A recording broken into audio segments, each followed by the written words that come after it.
Welcome, everyone. I'm going to share my screen.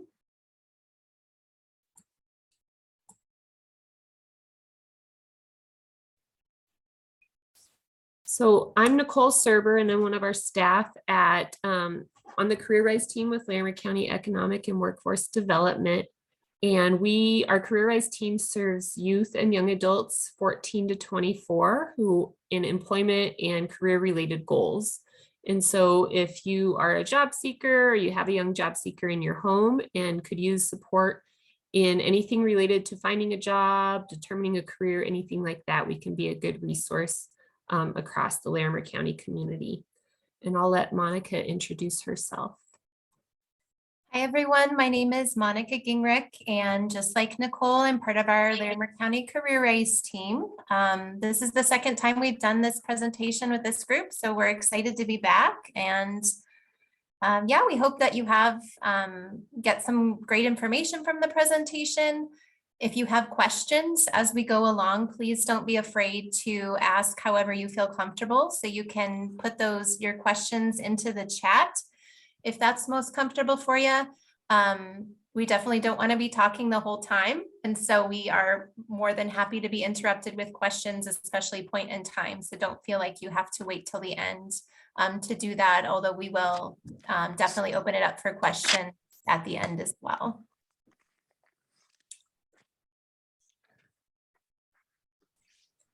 All right, so we're going to go ahead and get started with our presentation.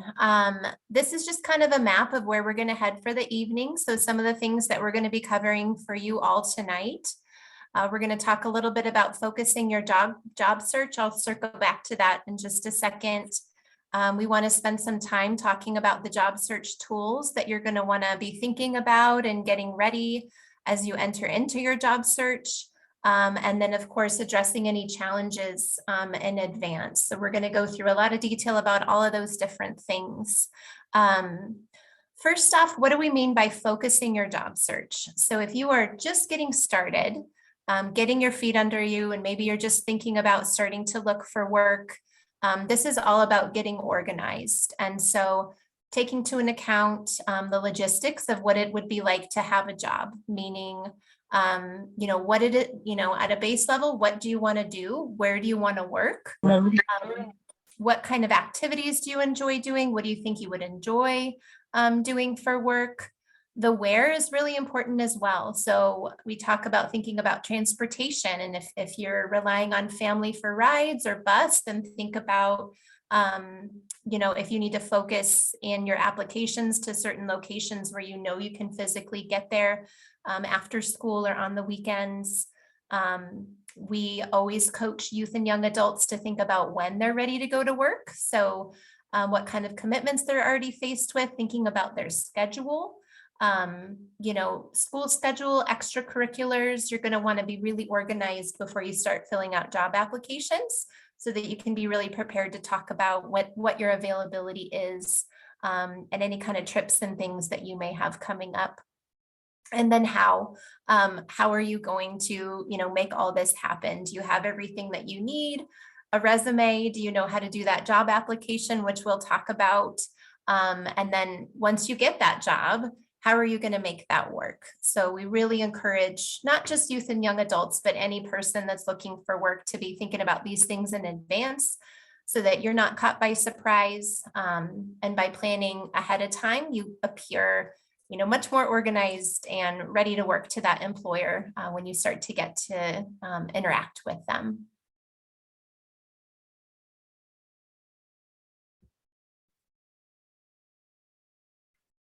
All right, so one piece to make sure you're considering when you are job searching is your professional image. And so a lot of times when somebody thinks about professional image, they're probably thinking about more of their physical appearance, which is a piece of your professional image, but you want to think about all of the things that are listed here. So in addition to your physical appearance, whether that's going into a business to fill out an application or going on and meeting an employer for an interview, making sure that you're dressed appropriately and your physical appearance fits kind of the job that you're wanting to get throughout this process. But in addition to that, contact information is really important when you're job searching.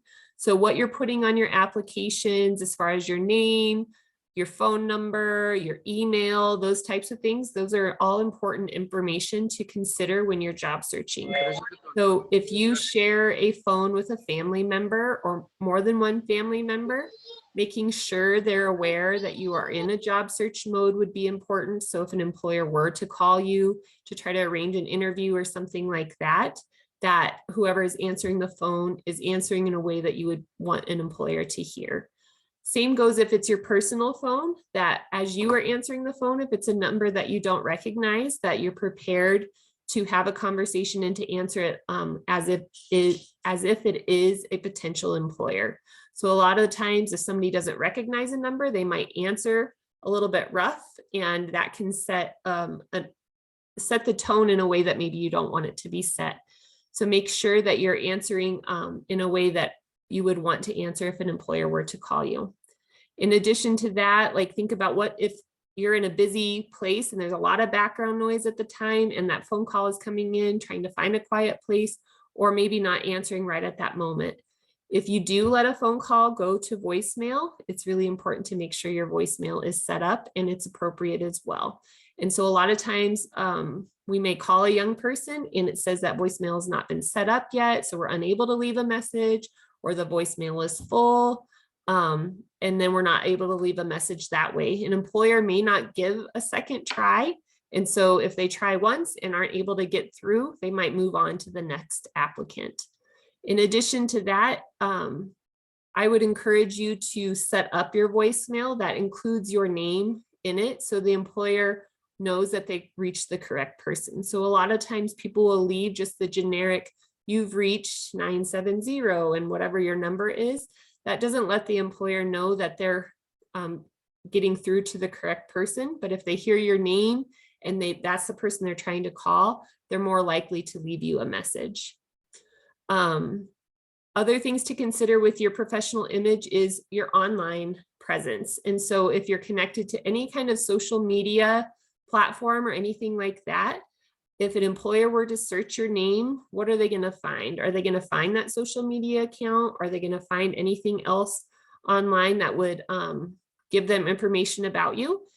A lot of employers are searching applicants, and so make sure whatever somebody would be able to find by searching your name, that you would be okay with them seeing. So be aware of your privacy settings on your different accounts, what you're posting, what you're putting out there, and just take time to review that and make sure whatever is searchable is something that you would be okay with a potential employee seeing or employer seeing.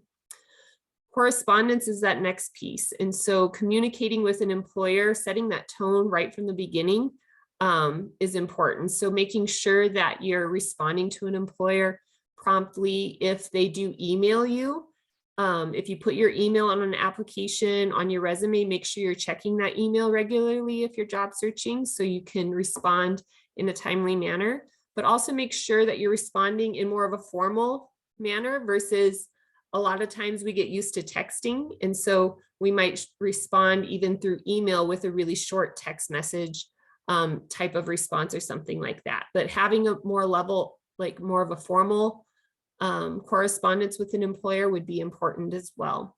These are all things that we can help you with if you're not sure how to do that, or if you have another trusted person, adult in your life, you can check in with them, get their support and help with that as well, especially if this is your first time entering the workplace or kind of that setting. You may not be fully comfortable or aware of what are those appropriate ways to do that. So we're happy to help along the way. Last thing on there is talking about in-person impressions. So if you're out and about and you're shopping or you're eating somewhere, things like that, and you're considering applying to that place of business, employers are noticing. So if you're at a restaurant and you're with friends and you go there frequently, an employer probably has watched you. They see how you behave there, and that could be setting the tone for if you were to apply and to interview later. So making sure the way that you are presenting yourself, even just as a customer, is a way that you would want an employer to see, because that first impression could start before you even apply for that position. So those are all things to consider as far as like your professional image goes when you are entering into that job search mode. I think the only thing that I would add to that too, Nicole, and I was just thinking about it as we're sitting here in a Zoom call, we are kind of in an interesting area where employers are doing video interviews. And so if you're in a Google Meet or, a Zoom call like this for an interview or for a group interview, make sure that you're paying attention to what your name is that's displayed. So if you're using a parent's Zoom account or someone else's account to log into something like that, make sure that your name is correct. And then make sure that when your camera is off, that it's just blank. And so, we've done some events where we've seen some really interesting photos that are put up as a profile picture when someone's camera is off. And so that's part of your professional image as well. So all sorts of different things to think about. I would add, sorry, No, the name that you have associated with your email account is also important. So sometimes people set up their email address and they use a different name than their name.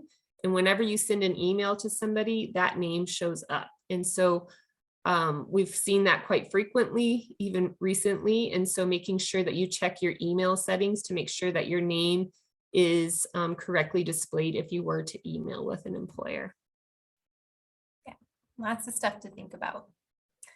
So we're going to jump into some job search tools. So a couple of these we're going to go into in some pretty good depth. But when we're talking about what you need, so tools in your toolbox to get ready for your job search, number one is the job application, obviously.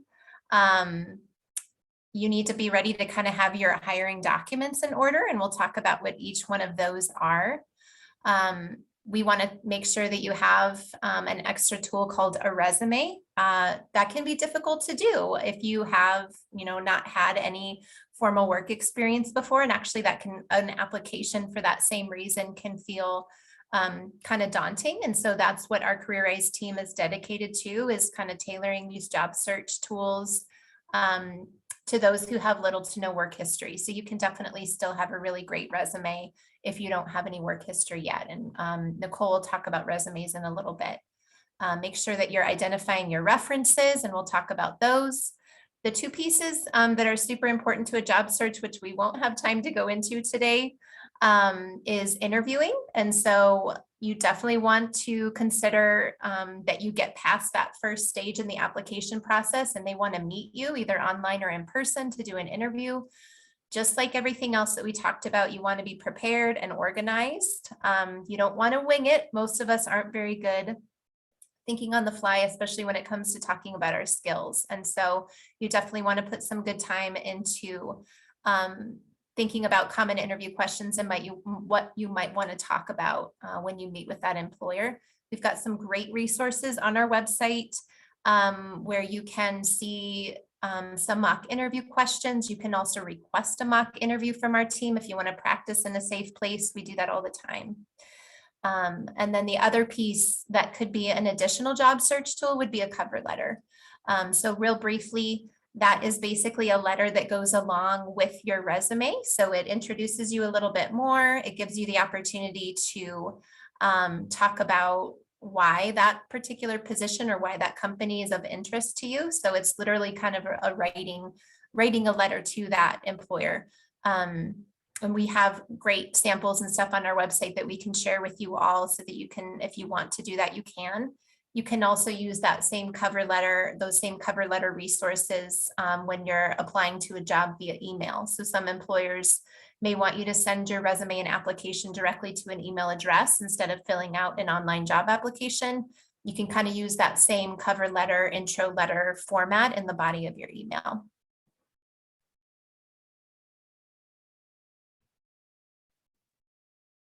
So completing a job search application, that's typically that first step into applying for a position. It's often accompanied with a resume as well, but the application is a form that an employer has prepared, and they have specific information and questions that they are asking you to fill out about yourself as it relates to the position that you're applying for.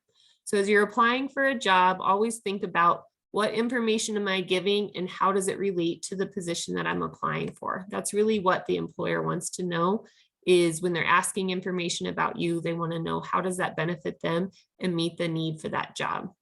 And so a great tool to have in your toolbox is a master application. That's something that we can get you connected with as part of today's presentation, is a blank one, where you can start to fill out some of the common information that tends to be asked on an application form. So obviously, you know your contact information, but when you think about like past positions, if you've worked before, knowing like your supervisor's name, contact information, dates that you worked there, what was your pay, things like that, references, those types of information that you might find yourself having to look up every time that you're going to go fill out an application. Having a master application available with that information already there can just streamline that process for you and make it a lot simpler. And so things to consider when you're filling out an application: it might feel a bit overwhelming if you haven't worked before, and to figure out like, well, what do I put in my application? It's hard to fill that out if I don't have formal job work history. And that's okay, especially those entry-level employers. They're not expecting all their applicants to be coming to them with an extensive work history. What they're wanting to know are, what are some of your qualities? What are some of your traits? What are some of the things that you've participated in that were maybe not paid, but can show that you've developed skills that would be beneficial to them and on the job? So things to consider are, maybe you've done some self-employment where you've mowed lawns within your neighborhood. Maybe you've done some childcare for different friends or family or things like that. Maybe you've helped walk dogs or different things like that, that you may have not gotten paid a whole lot, but if you've had to manage your time, communicate with potential customers, different things like that, those can be great things to add to an application and a resume. Extracurricular activities that you've done, clubs through school, if you've participated in sports or other like honor societies, things like that. Those are all different avenues or places that you could highlight some of the skills that you have, some of your qualities, some of your traits, your work ethic, things like that, to show an employer that you would be bringing those to the table. And then volunteer work. Volunteer work can be a great way to boost your resume, your application, things like that. So if you have volunteered different places, make sure you're including those in your application on your resume. If you haven't and you are in job search mode, maybe you can find ways right now to be seeking out potential volunteer opportunities. There's a lot of them out there. Some of them are on a regular basis where you're there weekly, monthly, those types of things. Sometimes are one-time opportunities as well. So those are things to consider as you're wanting to enter into the world of work that can boost that resume, that application.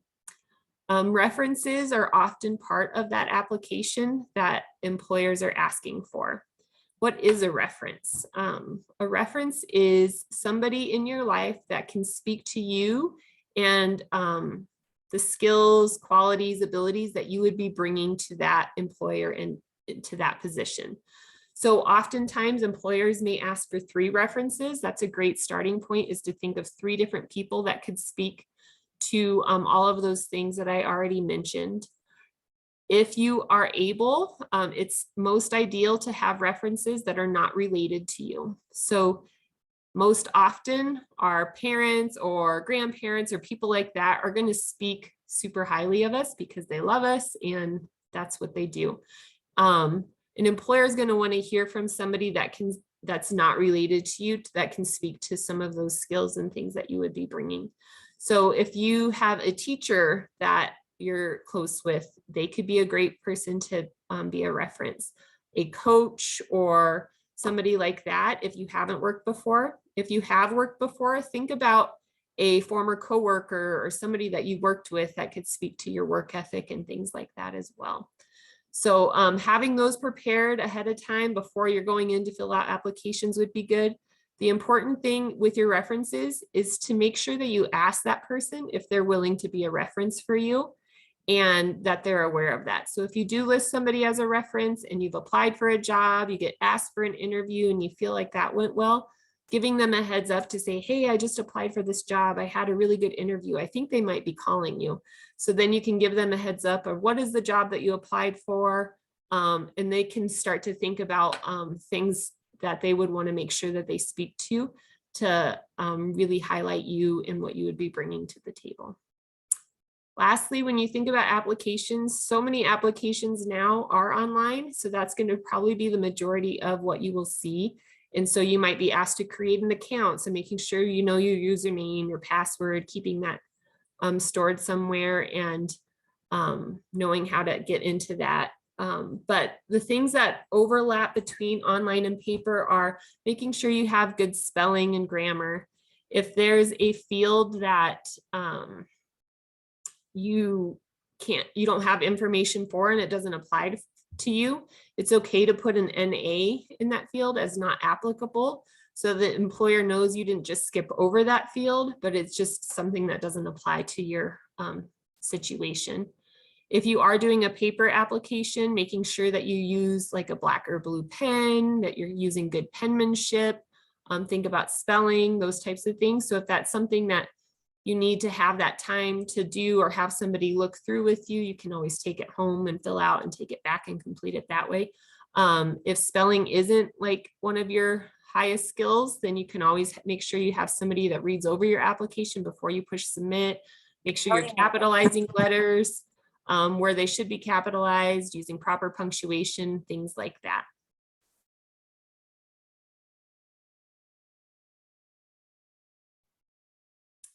Also, make sure that you're the one filling out your job application. So employers can tell when it's been done by someone else, like a parent or a well-meaning other person in your life. And so you want to make sure that, as hard as it is, that you're the one that's filling out that application.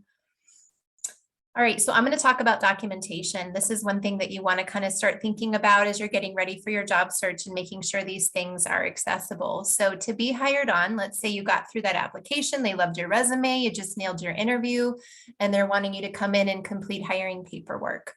The things that you're going to want to be organized with in advance so that you're not left scrambling when you're going in is making sure that you have different forms of identification. And so long story short, this is employment eligibility verification. So when you do hiring paperwork, there's different forms that you need to fill out that might be tax related, Social Security, ways that you can actually be legally paid as a official employee. And so these are some of the examples that you can use. And sometimes it depends on your age. And so what employers want to know is that you can provide documentation that shows you're legally eligible to work in the United States, and in some cases, verifying your age.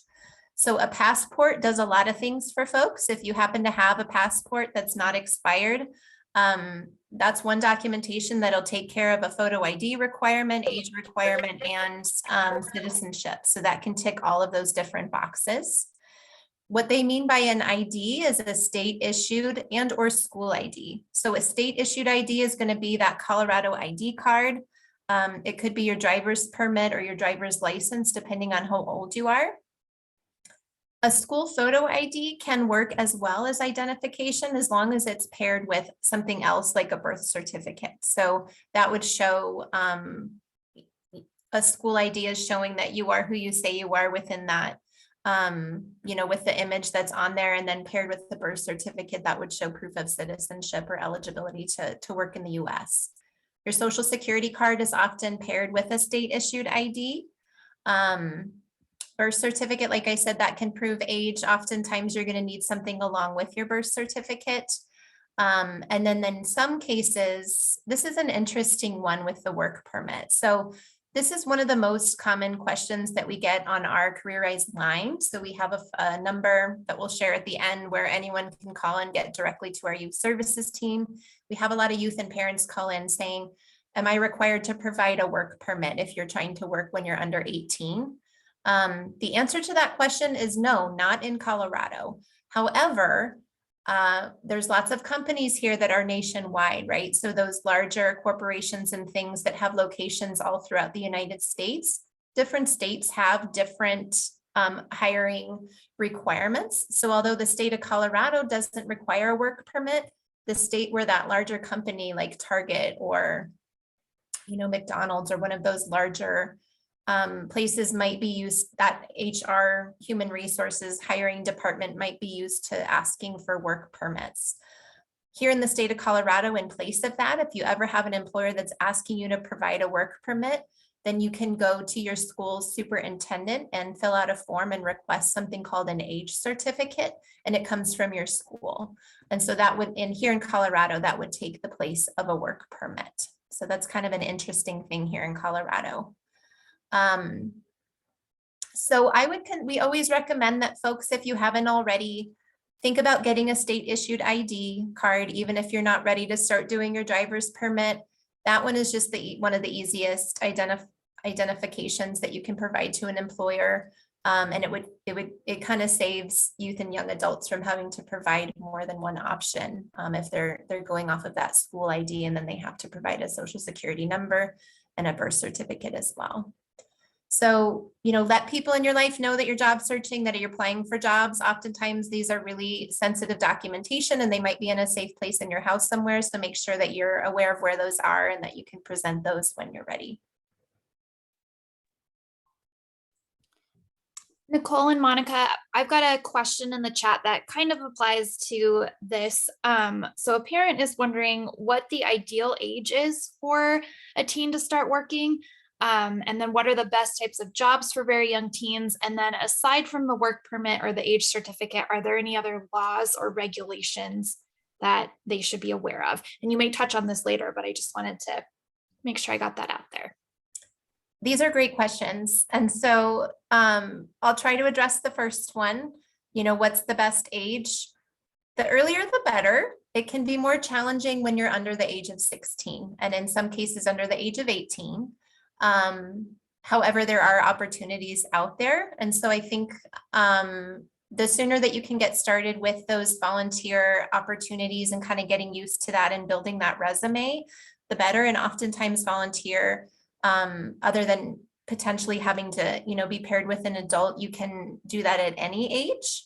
I think one of the resources that we have up on our website, which we can share, is something called a youth-friendly employer list. And so what that is, and it's not all inclusive because we're in the Fort Collins, Loveland area, restaurants and stores are opening and closing all the time. And so it's definitely not meant to be all inclusive, but it is a list of what we call youth-friendly employers. So employers that we have verified hire youth and young adults, those under the age of 18 as well.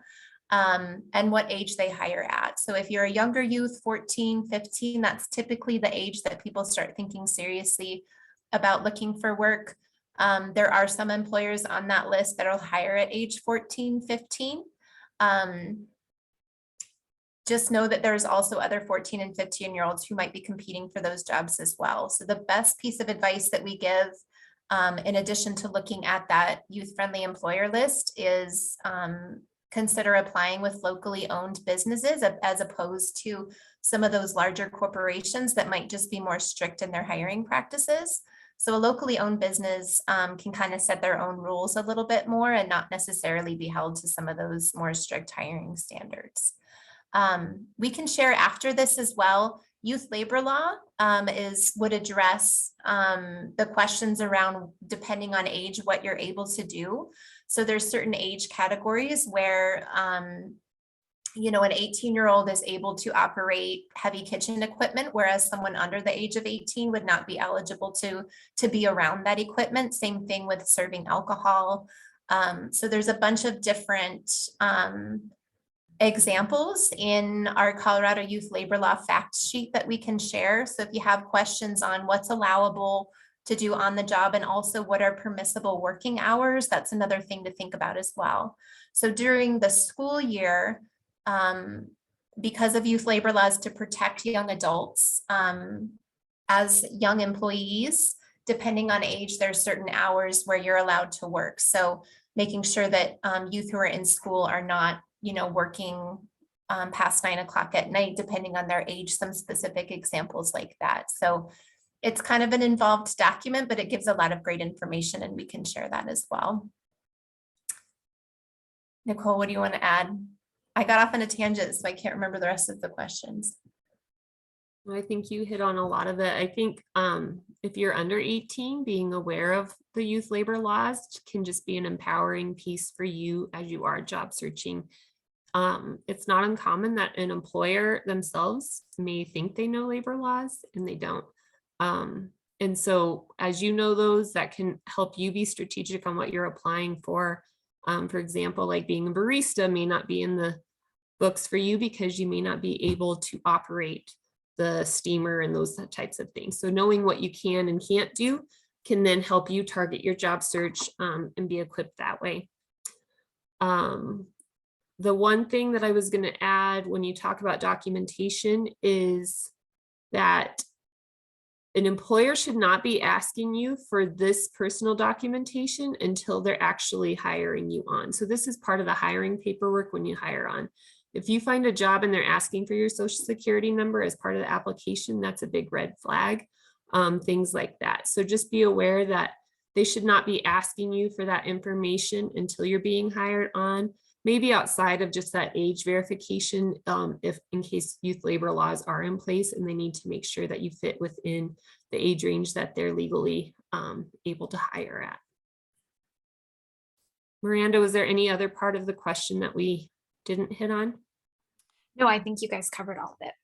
Great. One thing I want to mention now, because I don't think that we have this built into the presentation, is coming up in March, we have 2 what we call summer employment night events. And so we'll make sure that we get that marketing out to our partners at the library so that you guys can help us market it as well. But we have an employer panel present at those night events. And we try and get employers that are hiring at least 16 and up. We try our hardest to find 14, 15. It can be tough, but to listen to a panel of employers answer these same questions about, I'm 16, how do I get noticed over somebody that's, that's 18 or 19? They can give you some really good advice around that as well. So those are going to be coming up in early March. And then there was a follow-up. So you said that you have a document with those kind of labor laws in them that you can share out. Okay. Yes. All right. So we're going to talk about resumes a little bit. So you may or may not know what a resume is. We've kind of touched on it a little bit, but a resume is a document that you would have in your tool of job search tools or your toolkit that you would use to apply for a position. So a resume often has information that overlaps with the application, but it's not going to be identical. An application is going to be presented with questions and things that the employer is asking you, and they're asking you to fill it out exactly the way the application is formatted. A resume gives you a little bit more freedom to choose which information you're wanting to include and how you want to highlight that information. And so a resume should be targeted to the position that you're applying for, and it should, everything that's on there should relate to that position. So what we have here is a sample of a resume that's not a great resume. So I can highlight the reasons why, some of the main reasons that this is not a great resume. And so you'll see this is Patty. When you look on there, Patty's heading up at the top with her name and contact information. She doesn't have the most attention to details. So like she doesn't have the area code on her phone number. Not a huge detail, but it's enough of an attention to detail that might show some concern. Her email address also isn't the most professional. And so having pattyisthebest@gmail.com, it's not totally inappropriate, but it's also doesn't have a very professional feel or tone to it. So recommending that Patty would update to something a little bit more professional. She then goes into that first little paragraph there that talks about, that's what we would call the summary. And within her resume, I should mention that we will be doing another presentation in partnership with the library that's going to be focused on resumes. So we'll go into a lot more depth in that. So if you do need a resume, you want more information, you can sign up for that and get all of that within there. So this is going to be a really quick kind of glance over of the basics of a resume. But in that summary there, when you're completing a resume, you're not supposed to use the word I. So you'll see Patty within there uses the word I throughout all of that and talks about being dependable, working with computers. This information she's sharing is all really good information. Same with her skills. This is for an administrative type of position and she's applying for. So creating spreadsheets, being having a fast typing speed, being organized, a people person, all of those are really good and relevant to that position. However, it's pretty broad, kind of generic, and it doesn't give a lot of detail. You'll also see in that skills section, there's a lot of white space, and that's just kind of wasted real estate or wasted space on that paper. So trying to find ways that she can expand on those to really fill up that white space on the page. Her experience down there, it falls into that some of that unpaid or non-formal work experience where she's done some babysitting, she's volunteered, but she doesn't give it a very professional spin as the way she presents it there. And then her education leaves you kind of wondering, did you graduate from Rocky Mountain High School? Are you still a student? Like what's going on with that? And so as we go to this next slide, we can see how by just reformatting your resume and adding or changing some things up a little bit, how it can create just a whole different, more professional feel to that employer who's reviewing it. So as we look here, Patty implemented some of the changes that I had talked about on the previous slide. So she improved on her contact information there at the top. So she put in the area code, she got a more professional email address, she put her address on there. She also titled her resume and said this is for an administrative assistant position. The last resume, we didn't know what she was trying to go for with that resume, and so this lets us know. She dropped the word I, she's not using that anymore, and reformatted that summary section. And then in her skills and experience section, she lumped those into two different categories or skill sets. So she's letting the reader know that she has customer service skills and administrative knowledge. And then instead of just saying she has a fast typing speed, she put in typing speed of 75 words per minute. Or instead of saying friendly, she said that she has greeted customers when they arrived at the store to create a welcoming atmosphere. So just expanding on some of that information that she had on that first resume, it takes the words across that whole page. There's not a whole bunch of white space anymore. And then down below with her work and volunteer history, you'll see that she gave herself job titles. So she called herself a child care provider instead of just saying babysat. And she said that was for multiple households, when she's done that, where. Same with the volunteering. She said she's a store volunteer. It gives the employer a little bit more information, lets them know where she was working and when. And then down below, education, you'll remember her last one said Rocky Mountain High School. So looks like she had left Rocky Mountain High School and pursued her high school equivalency diploma or her GED instead. So this lets the employer know that she does have a diploma, where she earned that diploma and when. So this just gives a whole more professional presentation to the employer. And so even though it's that same person, you can see that an employer is probably going to have a little bit more positive, like professional impression through that second resume than the first one.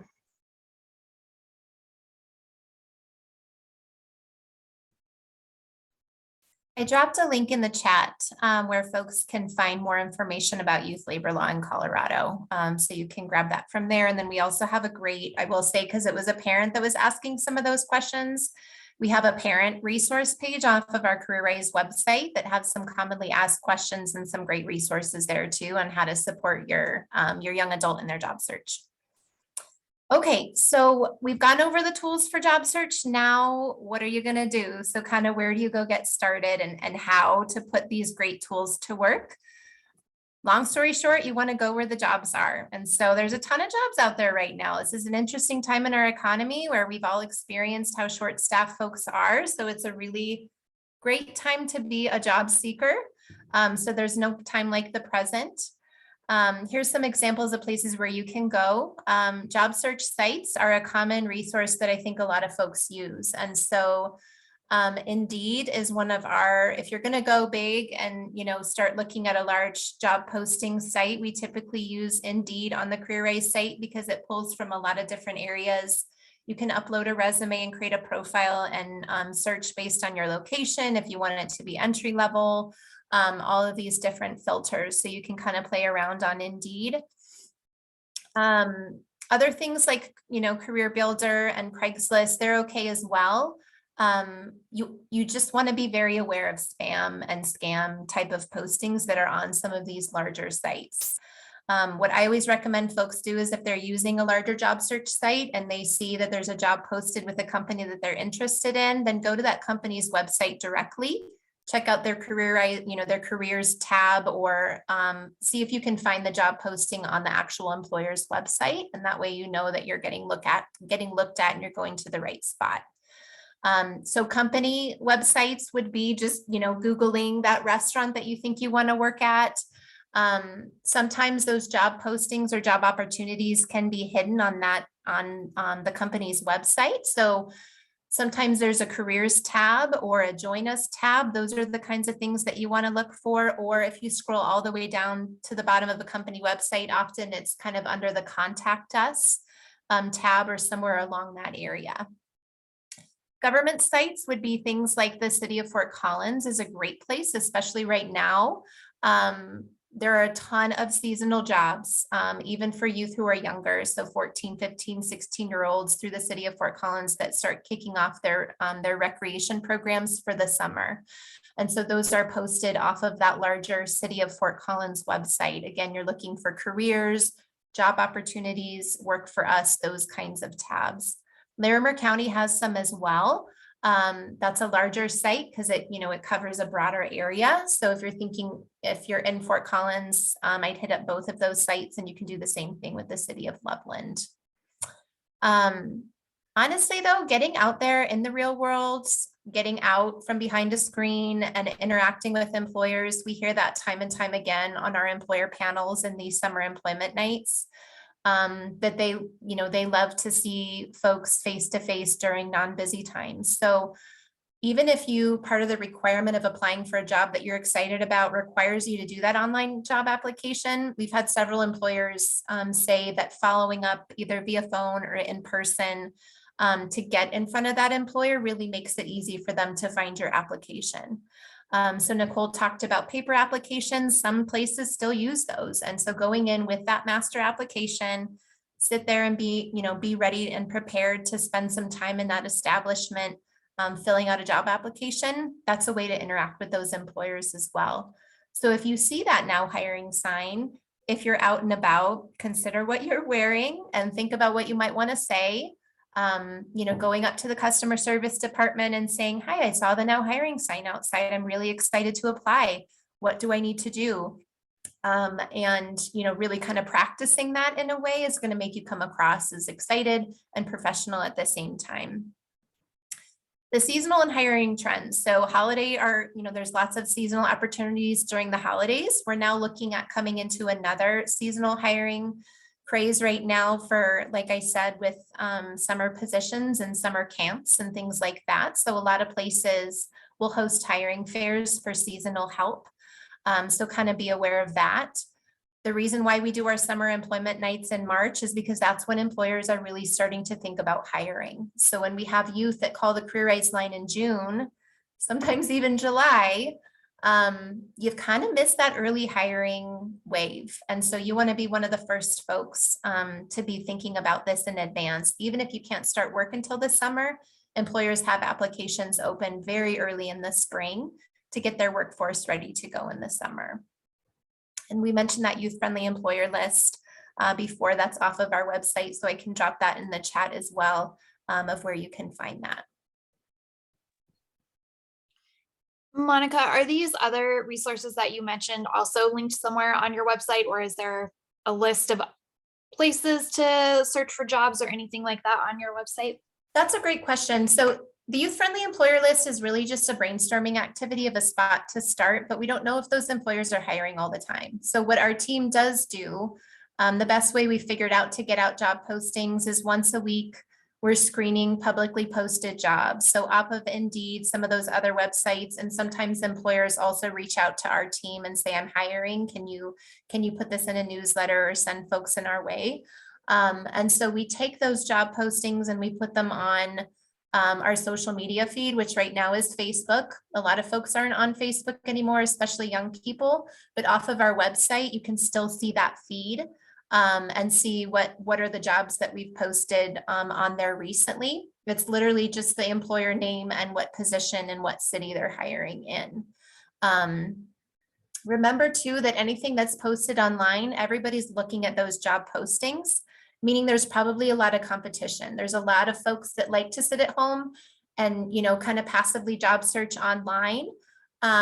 You're going to stand out if you're doing that and hitting the pavement, as we say. So giving that employer an opportunity to see you in person, in the flesh, and to see that you can actually communicate. Anyone can fill out, applications online and sound great, but if they can't make that happen, then in person as well, then, reaching out directly to that employer and seeing what's out there right now in person makes you look better. And it also saves the employer time of going through, countless online job applications that people are going through.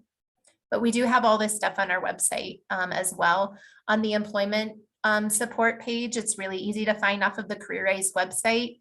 There's a ton of resources, including the ones that Nicole and I are talking about.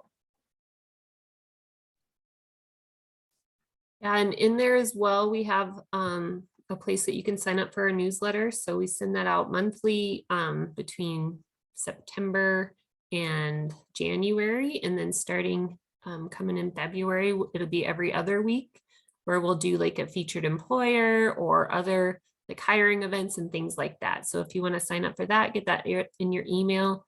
That could be a good way to be on top of current offerings and things like that.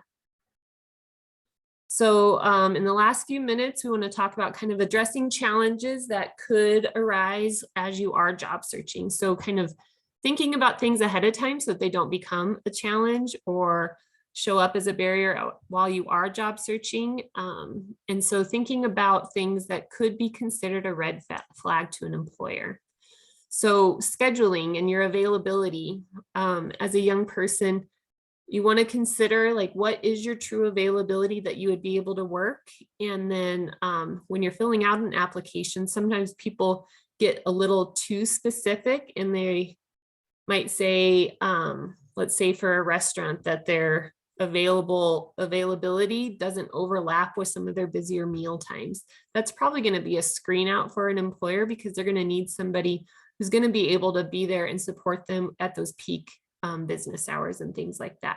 So not being too specific or too picky on your application as a way of getting screened out, but you also don't want to say that you're available anytime if you've got class in school, and then the employer is thinking, oh, I could plug them in here and here, and then they find out that you have all these other commitments that doesn't work with your schedule. So knowing what your schedule availability is, knowing your own schedule, if you're reliant on family for transportation, or if you have maybe a role where you're helping with care of a younger sibling or things like that, making sure you're having these conversations with your parents or other people within your family to make sure that you know what your availability is that you can commit to. Some employers will require pre-employment screens. So as you're reviewing a job description, a lot of times they will indicate in there if a background check is required, drug testing may be required as a hiring requirement. The day and the age that we're in right now, maybe a vaccine requirement is for COVID, things like that. So making sure you're reading through the application or the job description in detail so you know what would be expected. Another potential red flag for an employer is what we would call job hopping. So if you've been in multiple jobs but for very short periods of time, that could be a red flag for an employer, wondering if you're going to stick around and things like that. So consider that when you are working, how you leave a current or past job can impact as you're applying for new jobs. We've already talked about considering age and transportation limitations. So making sure that you can get to the place that you're applying for consistently, that you've talked with the people in your life that would be contributing to transportation if that's the case, and then those labor laws and what you're applying for, that you are qualified for that. And then be organized around your schedule. So thinking ahead, especially for summer employment, talk with your family. Do you have any vacations planned for the summer or existing appointments or things like that? So you can talk with a potential employer right off the bat to say, we already have this plan, so they know, they're not surprised by it. Making sure that you give employers notice ahead of time will go a long ways for you as you're working with that potential employer. And then I think lastly, in that last minute or so, Monica's going to talk about following up. Yeah, so it doesn't end after you hit send on that job application. It's not even over after you interview. And so a lot of folks are really, they're not really sure, how do I follow up? And so how, kind of what is the norm for contacting an employer after you've applied? I'd wait 2 to 3 days after completing a job application and then follow up. You can do that in a number of different ways. You could email that employer. You could call, and again, it sounds corny, but practicing what you're going to say in advance, either in your head or out loud, is really going to go a long way in helping you feel confident in making those connections. And so, if you're calling in, a place, make sure you're doing it during a non-busy time. So if it's a restaurant, don't call during the lunch rush, wait until that 2 o'clock time, ask to speak with a manager. Take note of what that manager's name is. And when you get them on the phone, or if you're standing in front of them, say, hi, I completed a job application, 2 days ago. I'm really excited to work for you. I'm just curious if you have any further questions for me. And so one mistake I think that a lot of folks do is, have you had a chance to look at my application yet? Which is kind of a close-ended question. So if you go in offering, what more do you need to know from me? I'm really excited to work. Can I hand deliver my resume? Then that's a way that you can kind of get noticed as well. So making sure that you reiterate your interest in the position, make sure that you're practiced so you can speak well. One of the sneaky ways to get around that online job application, and we heard this tip from an employer, is submit your resume, submit your application online, and then don't even wait. If you can walk to that storefront or that restaurant during a non-busy time and say, hi, I applied online a couple of days ago, I wanted to hand deliver my resume, then that's going to help get you noticed as well. And then follow whatever directions they're giving you. If they're saying, we're going to look at these at the end of the week, we'll contact you then wait. Don't contact them again until after that time has passed. And definitely don't put all your eggs in one basket.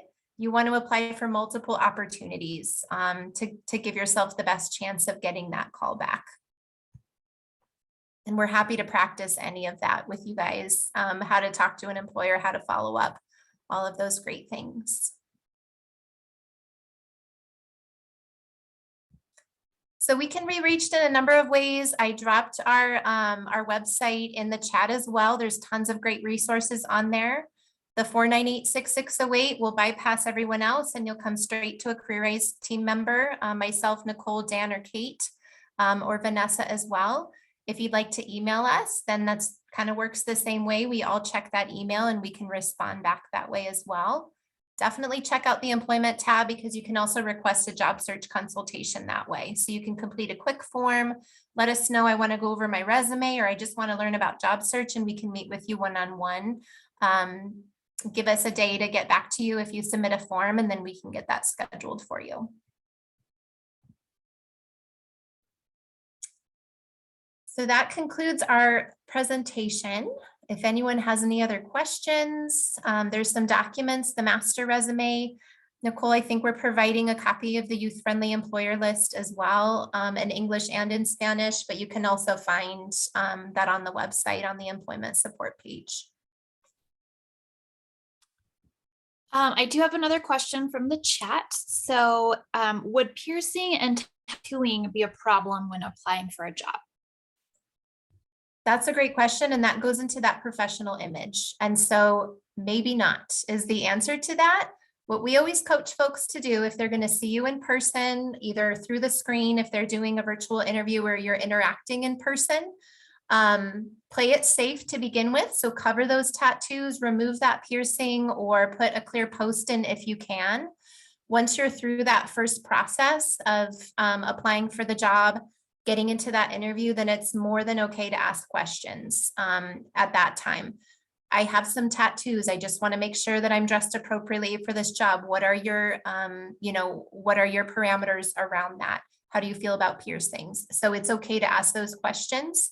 As long as you're doing it in a way that says, I respect what your work culture is, and I'd like to know what you'd like me to do about those things. But yeah, piercings, tattoos, they're not as taboo as they used to be years and years ago. It's very common now. And that might also play into where you apply for a job. And so if that's something that you're interested in, then think about where you might want to work that would embrace that as well.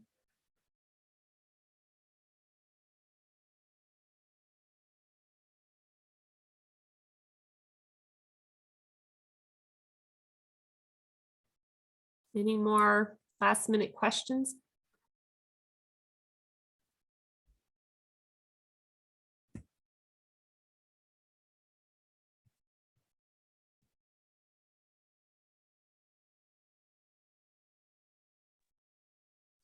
Okay, I don't have any more in the chat, so I think we're good to go ahead and wrap this up. Again, if you have questions after the presentation, you have that contact information for Nicole and Monica. You can also reach out to myself, Jenny, or Ludi, and we can get you that information as well. But with that, I just want to thank everyone again for being here tonight. And thank you so much to Nicole and Monica for presenting for us. You had some great information that you shared. Thank you again. Everyone have a wonderful rest of your evening, and let us know if you have any questions afterwards. Thanks, everyone.